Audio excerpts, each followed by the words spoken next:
What's up, guys? Steve with the MMA Minute here. UFC 310 is this weekend. It's the final pay-per-view of the entire year of 2024. We're going to get into the main card, picks and predictions. Timestamps will be down below if you guys want to bounce around.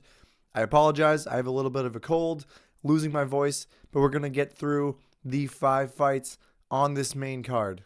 If you haven't already, make sure to hit that like button, subscribe to the channel, and comment down below. First fight of the night, we have Nate Landwehr taking on Dooho Choi. Landwehr right now, minus 140 as the favorite. Choi sitting at plus 120 as the underdog. It's not necessarily a bad way to start a pay-per-view. Would I like it to be, maybe a little bit more relevant in the division? Maybe a couple of ranked fighters in there, sure. But we know if you want to open a pay-per-view, you have to at least have an entertaining fight. And you're going to get that 9 out of 10 times when you have Nate the Train in there. And Dooho Choi also very game because he is a very dangerous fighter as well. So at the very least, it's going to be an entertaining fight. And I actually think maybe this is a mistake. It could go one of two ways, right? Nate Landwehr is a good wrestler. Does he use the wrestling? Not necessarily. He should be using it way more in his fights. But Nate Landwehr likes to go to war. He likes to march forward. He will eat a ton of shots. Anything you can give him, he's going to take that just to give a couple shots of his own. It's a very dangerous way to fight. He has been knocked out. He's been finished before in his UFC career and in his MMA career.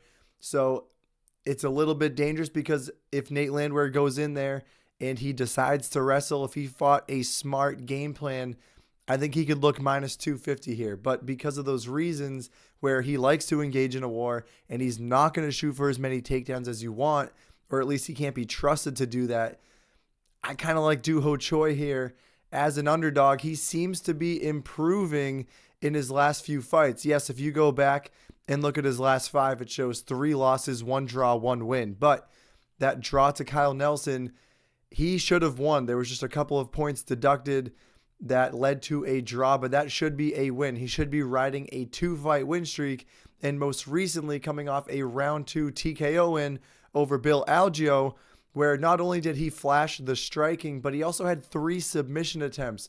Pulled for guillotine a couple of times. I don't necessarily love that, but he had a 3rd submission attempt in there. He's very dangerous on the feet. He's got quick hands. He's got power.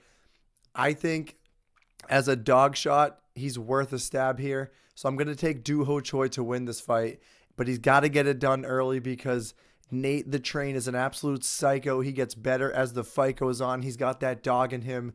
This should be more of like a coin flip type of fight because you can't trust either side.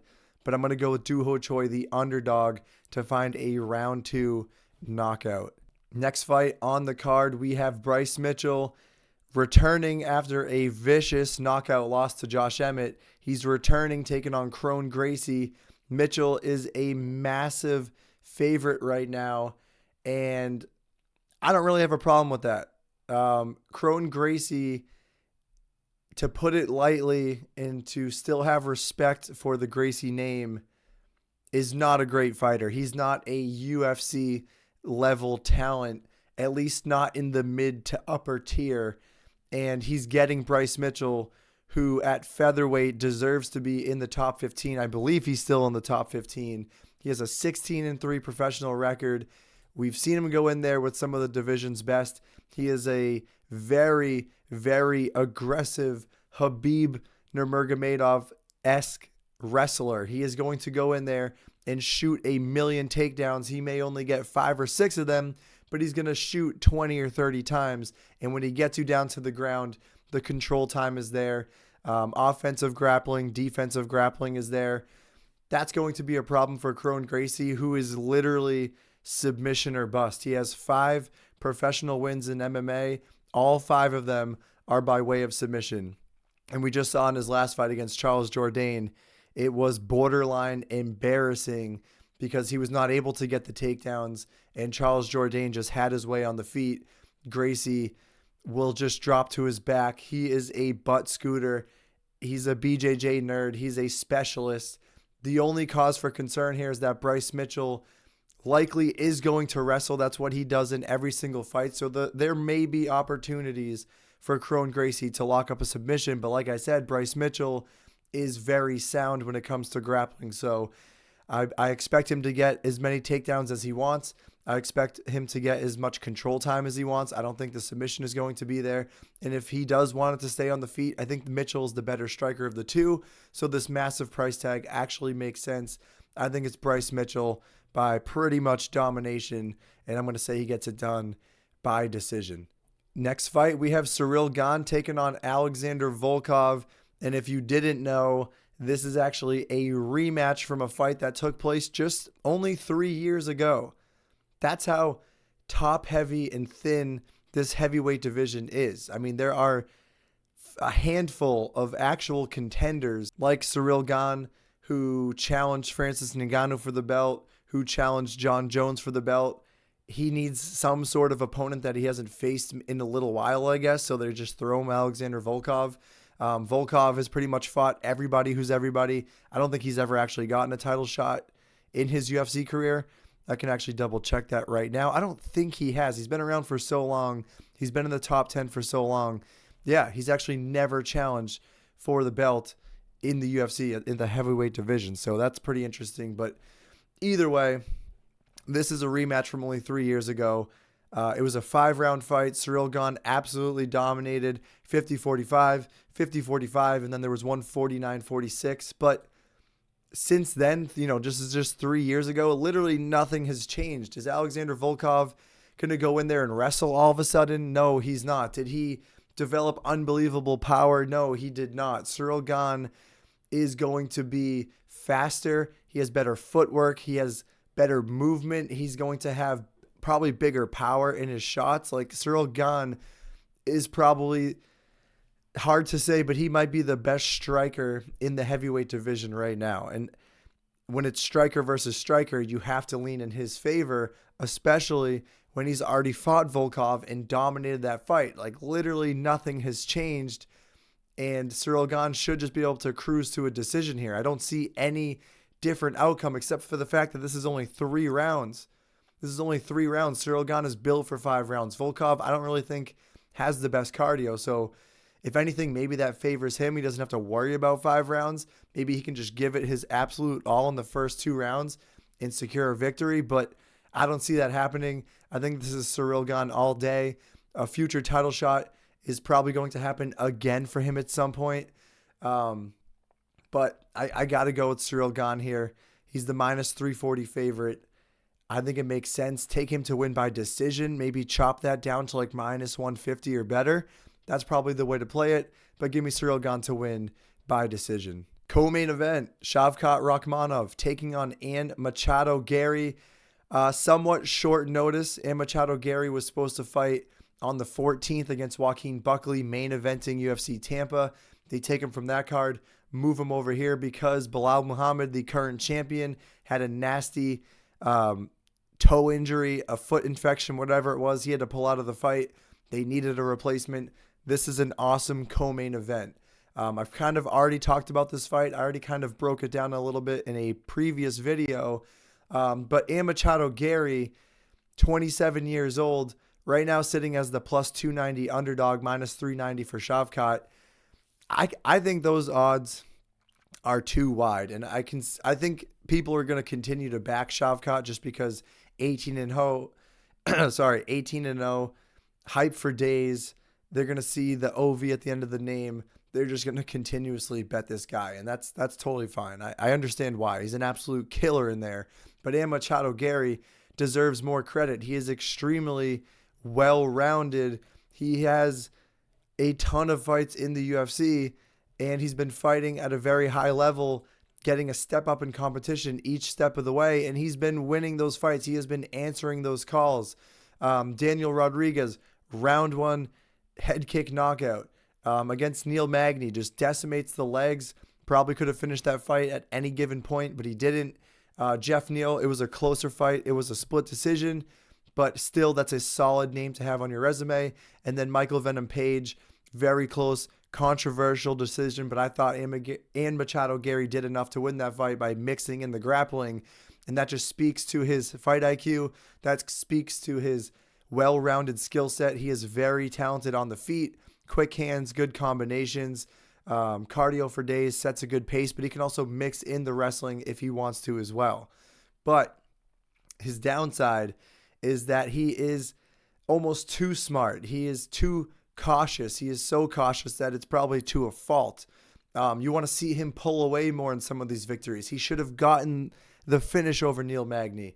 He should have pulled away in the Jeff Neal fight. That shouldn't have been close. That should not have been a split decision. And then Michael Venom Page, it was unanimous, but that easily could have been a split decision as well. He's fighting the higher level guys, but he's fighting them very closely, whereas Shavkat Rakhmonov, look at his last three big names.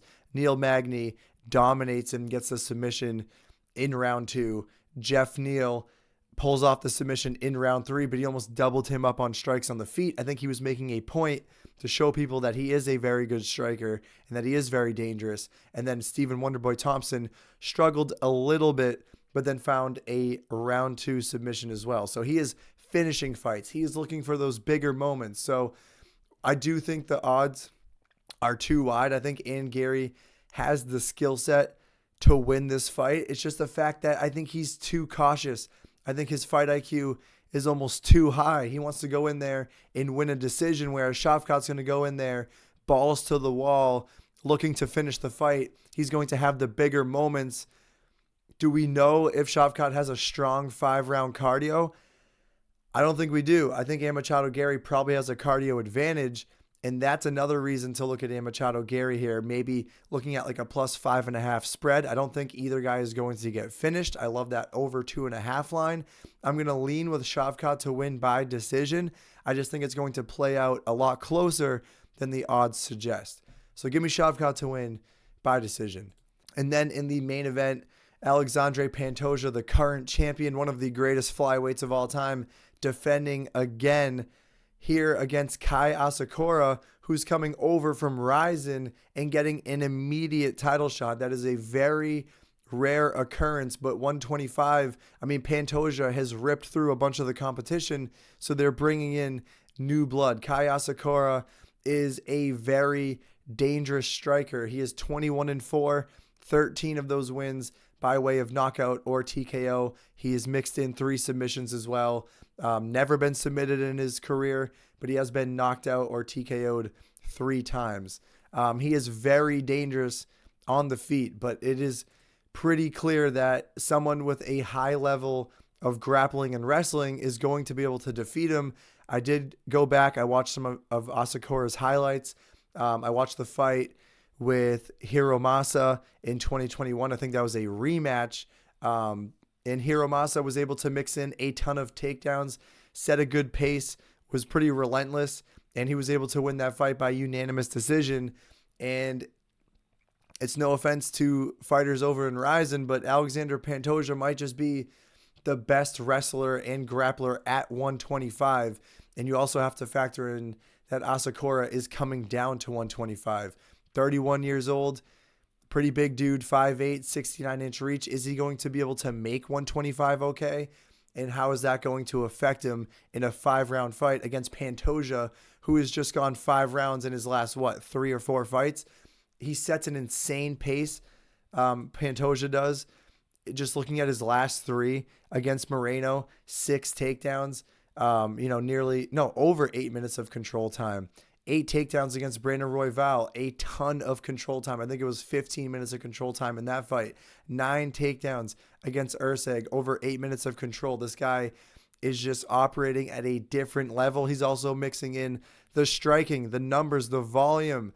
129 significant strikes against Moreno, 95 against Royval, 125 against Erceg.